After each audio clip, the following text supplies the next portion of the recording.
If the military art could be reduced to arithmetic, observed the Soviet general Andrian Danilevich, we would not need any wars.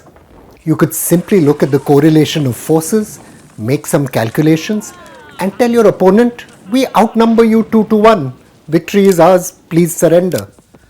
But in reality, the general went on, you could outnumber your opponent 3 to 1 and still suffering a crushing defeat. That's because war involves, and I quote, a sea of specific subjective factors or even random events which reduce the objective factors to nil. Russian President Vladimir Putin either never read or chose not to heed the wise general's caution.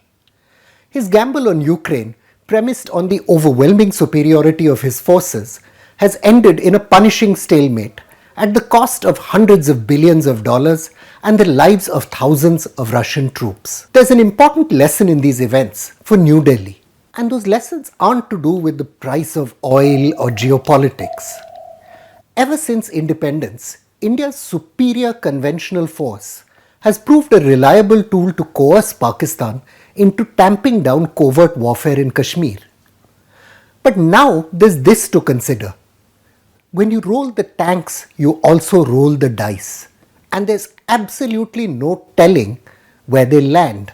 Ever since the summer of 2018, when a polo-playing aristocrat from the Inter-Services Intelligence met a senior research and analysis wing official at a London hotel, India and Pakistan have been engaged in a quiet, back-channel secret dialogue to mitigate the risk of ending up at war over Kashmir. The back-channel, conducted on behalf of National Security Advisor Ajit Doval and Pakistan's Army Chief General Qamar Javed Bajwa, briefly collapsed during the Pulwama crisis, but is again operational. Last week, the United Kingdom's High Commissioner to Islamabad, Christian Turner, told a select audience that General Bajwa was seeking Indian concessions, among them the restoration of some form of the scrapped Article 35 of India's constitution, which you'll remember gave the state of Jammu and Kashmir the right to designate who permanent residents entitled to purchase land were. General Bajwa believes he's helped New Delhi by reining in jihadists and thus ensuring violence in Kashmir remains at historically low levels. The general, in his telling of events to British interlocutors, says he's resisted pressure from hawks to escalate in Kashmir. Among those hawks, Prime Minister Imran Khan. There's little appetite in New Delhi, though, to make concessions on Kashmir. And not because of bloody-minded nationalism. You see, India believes that the Pakistan army has held its hand, that is, held back jihadist violence, because of the asymmetric costs a military crisis would have for its flailing economy. There's no need, therefore, in Delhi's view, for political concessions. Experience has shaped New Delhi's conclusions, but the time may have come to rethink them. From the moment of their birth, crises have defined the India-Pakistan relationship. The War of 1947 birthed Pakistan's long covert campaign in Kashmir, which Prime Minister Jawaharlal Nehru once described as an informal war. The end of that informal war, though, didn't result in peace. Large-scale raids by Pakistani irregulars in 1951 led India to mobilize its military, historian Srinath Raghavan has recorded. The war that seemed inevitable, Prime Minister Jawaharlal Nehru brooded, would be neither brief nor gentlemanly. He predicted instead a bitter conflict full of suppressed hatreds. Each crisis, an outright war, did indeed give India some gains, but those proved less than durable.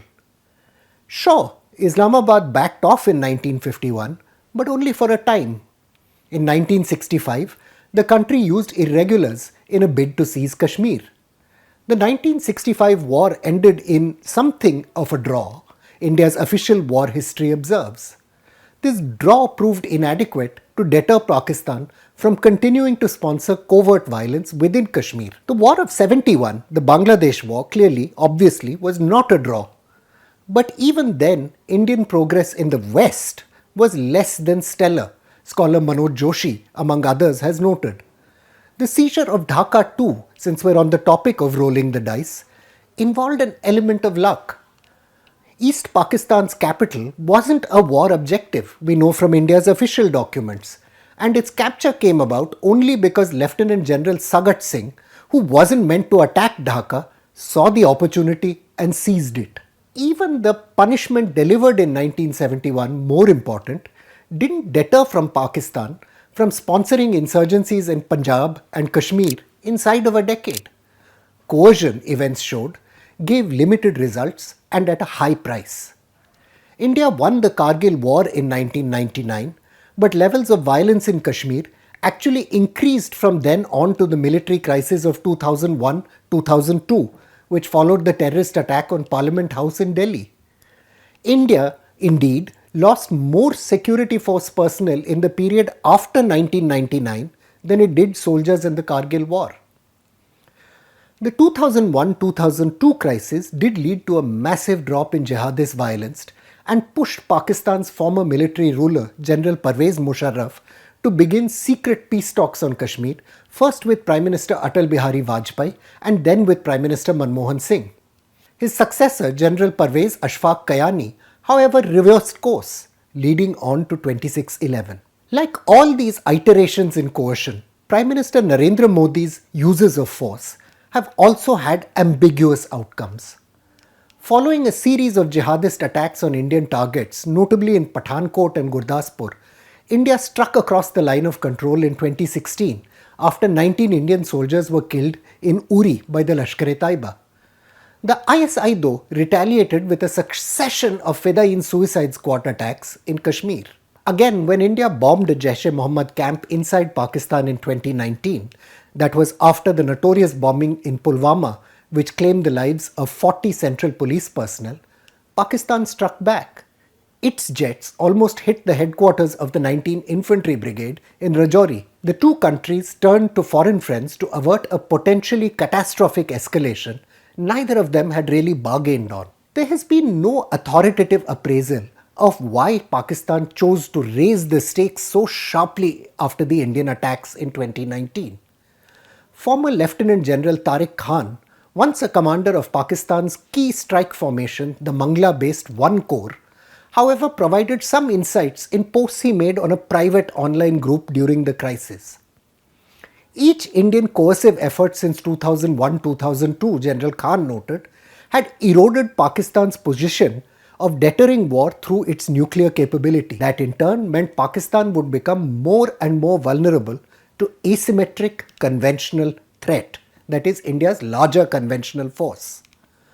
What we don't know for certain is if the next crisis can also be diffused as it was after Balakot.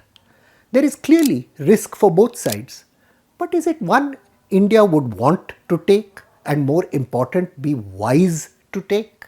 The important thing to keep in mind about Vladimir Putin, the great scholar Lawrence Friedman recently wrote, is that he is a spy and not a soldier. He has, Friedman wrote, an instinct for the covert, the fabricated, the dishonest, for gaining advantage through manipulating perceptions, leaving his opponents disoriented. In statecraft, these are important skills, but not, Friedman believes, in times of crisis. What you need when there is a crisis, Friedman argues, are military officers who must necessarily, and I quote, rely on honest appreciations of the situation in which they find themselves. At the start of wars, Friedman wrote, they might be prey to their own delusions about their military position and overconfident about the victories to come, but there is still a harsh reality to war that cannot be gainsaid.